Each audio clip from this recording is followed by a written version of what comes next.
ನಮ್ಮ ಕರ್ನಾಟಕ ಕಾಂಗ್ರೆಸ್ ಘನ ಸರ್ಕಾರ ವಿಶ್ವಗುರು ಬಸವಣ್ಣನವರನ್ನ ಕರ್ನಾಟಕದ ಸಾಂಸ್ಕೃತಿಕ ನಾಯಕ ಅಂತ ಘೋಷಣೆ ಮಾಡಿ ಸುಮಾರು 2 ವರ್ಷ ಆಯ್ತು. ಬಸವಣ್ಣನವರು ಕರ್ನಾಟಕದ ಸಾಂಸ್ಕೃತಿಕ ನಾಯಕರಾದರೆ ಬಸವ ಕಲ್ಯಾಣ ಕರ್ನಾಟಕದ ಸಾಂಸ್ಕೃತಿಕ ನಗರ. ಇದು ಸತ್ಯವಾದ ಮಾತು. ಬಸವಣ್ಣನವರ ಸಾಂಸ್ಕೃತಿಕ ನಗರ ಬಸವ ಕಲ್ಯಾಣ ಯಾವ ರೀತಿ ಇರಬೇಕು ಆ ರೀತಿ ಇಲ್ಲ. ಯಾಕಂದ್ರ 2021ರಿಂದ ಇಲ್ಲಿ ಕ್ಷೇತ್ರ ಪ್ರತಿನಿಧಿಸೋರು ಬಿಜೆಪಿ ಶಾಸಕರಾದ ಸನ್ಮಾನ್ಯ ಶರಣು ಸಲಗರ್ ಅವರು. ಈಗಾಗಲೇ ಅವ್ರ ಶಾಸಕರಾಗಿ 5 ವರ್ಷ ಆಯ್ತು ಕಾರ್ಯ ಮಾಡ್ಲತ್ತಾರ. ಬಿಜೆಪಿ ಸರ್ಕಾರದಾಗ 20 ತಿಂಗಳು, ಕಾಂಗ್ರೆಸ್ ಸರ್ಕಾರದಾಗ ಈಗ 3 ವರ್ಷ ಆಗಿರ್ಬೇಕು, ಮೋಸ್ಟ್ಲಿ ಹೆಚ್ಚು ಕಮ್ಮಿ.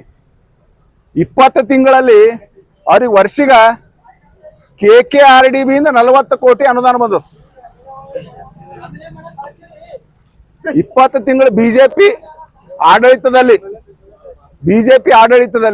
20 ತಿಂಗಳು ಅವ್ರ ಶಾಸಕರಿದ್ದಾಗ KKRDB ಇಂದ 40 ಕೋಟಿ ರೂಪಾಯಿ ಅನುದಾನ ಬಂದಿದೆ.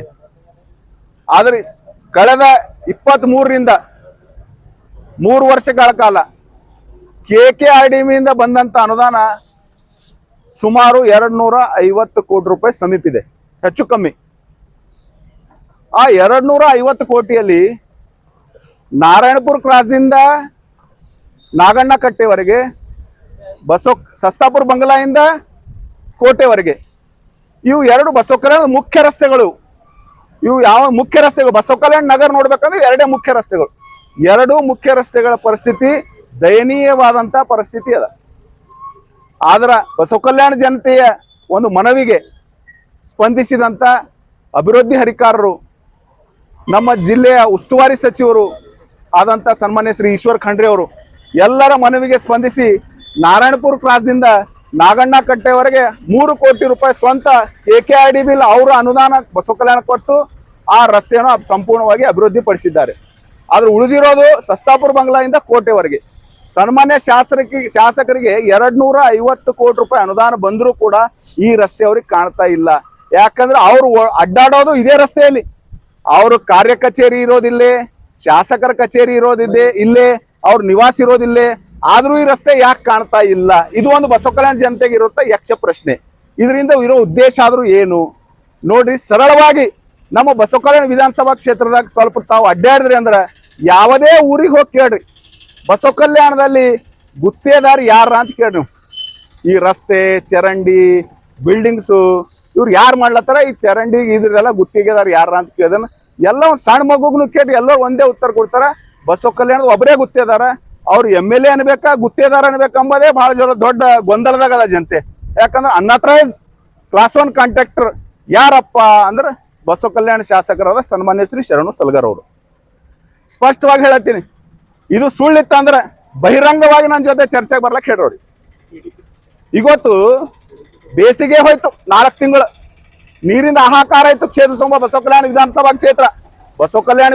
ಕ್ಷೇತ್ರ ಅಂದ್ರೆ ಬಸವ ಕಲ್ಯಾಣ ಒಂದೇ ಬರಲ್ಲ, ಹುಲ್ಸೂರು ತಾಲೂಕು ಮತ್ತು ಬಸವ ಕಲ್ಯಾಣ ತಾಲೂಕು 2 ಸೇರಿ ಬಸವ ಕಲ್ಯಾಣ ವಿಧಾನಸಭಾ ಕ್ಷೇತ್ರ ಅದ.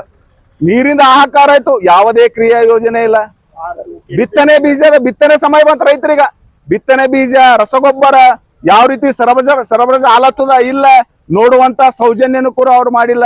ಮಳೆಗಾಲ ಬರ್ತದಲ್ಲ ಮುಂದೆ, ಪ್ರವಾಹ ಬರುವಂತ ಪರಿಸ್ಥಿತಿ ಬಂದಾಗ ಯಾವ ರೀತಿ ನಾವು ನಿರ್ವಹಣೆ ಮಾಡಬೇಕು, ಯಾವ ರೀತಿ ಟಾಸ್ಕ್ ಫೋರ್ಸ್ ಆಗಿ ಕೆಲಸ ಮಾಡ್ಬೇಕನ್ನೋ ಮುಂದಾಲೋಚನೆ ಇಲ್ಲ ಅವ್ರಿಗೆ. ಒಂದೇ ಅವ್ರ ದೃಷ್ಟಿ ಒಳಗ ಒಂದೇ ಒಂದು ಏನಂದ್ರೆ ಬಂದಂತ ಅನುದಾನ ನಿರ್ಮಿತಿ ಕೇಂದ್ರ ಕೊಡ್ಬೇಕು. ನಿರ್ಮಿತಿ ಕೇಂದ್ರಕ್ಕೆ ಯಾಕೆ ಕೊಡ್ಬೇಕಂದ್ರೆ ನಿರ್ಮಿತಿ ಕೇಂದ್ರದಲ್ಲಿ ಟೆಂಡರ್ ಇಲ್ಲ, ಅಮೌಂಟ್ ಲೆಸ್ ಆಗಲ್ಲ, EMD ಇಲ್ಲ, ಡೈರೆಕ್ಟ್ ಕೆಲಸ ಮಾಡೋದು, ದುಡ್ಡು ಕೊಳ್ಳೆ ಹೊಡೆಯೋದು. ಬಸವ ಕಲ್ಯಾಣ ಜನತೆ ಅಭಿವೃದ್ಧಿಗೆ ಬಂದಂತ ದುಡ್ಡು ಅವ್ರ ಮನೆ ಪಾಲತ್ತದ, ಅದು ನಮಗೆ ನೋಡ್ಲಕ್ ಆಗ್ತಾ ಇಲ್ಲ, ನೋಡಿಸ್ಲಕ್ ಆಗ್ತಾ ಇಲ್ಲ. ಅದಕ್ಕಾಗಿ ನಮ್ಗೆ ಕಳಕಳಿ ಅದ. ಇದು ಇವತ್ತು ಬಸವ ಕಲ್ಯಾಣ ಪರಿಸ್ಥಿತಿ ಯಾವ ರೀತಿ ಅದ? ಸಸ್ತಾಪುರ ಬಂಗ್ಲಾದಿಂದ ಕಿಲಾತನ ಹೋಗ್ಬೇಕಾದ್ರೆ ಈಜಾಡ್ಕೋತ ಹೋಗ್ಬೇಕಾಯ್ತು ನಾವು ನೀರಾಕ್. ಬೆಳಗ್ಗೆ ನೋಡತ್ತೀರಿ ನೀವು ಸಾಮಾಜಿಕ ಜಾಲತಾಣದಲ್ಲಿ, ಈಜಾಡ್ಕೋತ ಹೋಗ್ಬೇಕಾಯ್ತು.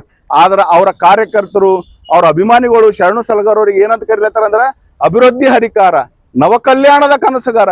ಇದೇನವ್ರು ನವಕಲ್ಯಾಣ?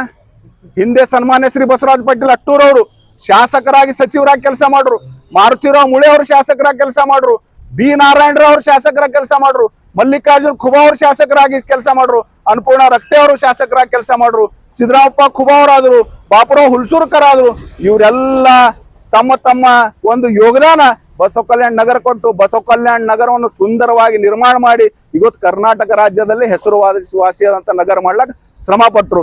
ಯಾವುದೇ ರೀತಿ ಪರಿಸ್ಥಿತಿ ಇದ್ದಿಲ್ಲ ಅವಾಗ. ಯಾರು ಒಬ್ಬ ಬಸವ ಕಲ್ಯಾಣ ಜನ ಅವ್ರ ವಿರುದ್ಧ ಮಾತಾಡಿಲ್ಲ, ಯಾಕಂದ್ರೆ ಅವರೆಲ್ಲ ಇಮಾನ್ದಾರಿಲಿ ಪ್ರಾಮಾಣಿಕವಾಗಿ ಅಭಿವೃದ್ಧಿ ಮಾಡಿರು. ಆದ್ರೆ ಇವತ್ತು ಏನಾಗಲತ್ತದ, ಇದು ಪ್ರಾಮಾಣಿಕವಾಗಿ ಅಭಿವೃದ್ಧಿ ಆಗ್ತಾ ಇಲ್ಲ. ಓನ್ಲಿ ದುಡ್ಡು ಕೊಳ್ಳೆ ಹೊಡೆಯೋದು, ಪ್ಲಾನ್ ಮಾಡೋದು, ಕಳಪೆ ಕಾಮಗಾರಿ ಮಾಡೋದು, ದುಡ್ಡು ಹೊಡೆಯೋದು, ಅದು ಒಂದೇ ಯೋಜನೆ ಹಾಕೊಂಡು ಇವತ್ತು ಅವ್ರು ಕೆಲಸ ಮಾಡ್ತಾ ಇದ್ದಾರೆ. ಇವತ್ತ KDP ಸಭೆ ಕರೆದು ಸುಮಾರು 7 ತಿಂಗಳಾಯ್ತು. ಬಸವ ಕಲ್ಯಾಣ ತಾಲೂಕದಾಗ ಯಾವ ಇಲಾಖೆದಾಗ ಏನ್ ನಡೆದಂತ ಅವ್ರಿಗೆ ನಾಲೆಜ್ ಇಲ್ಲ.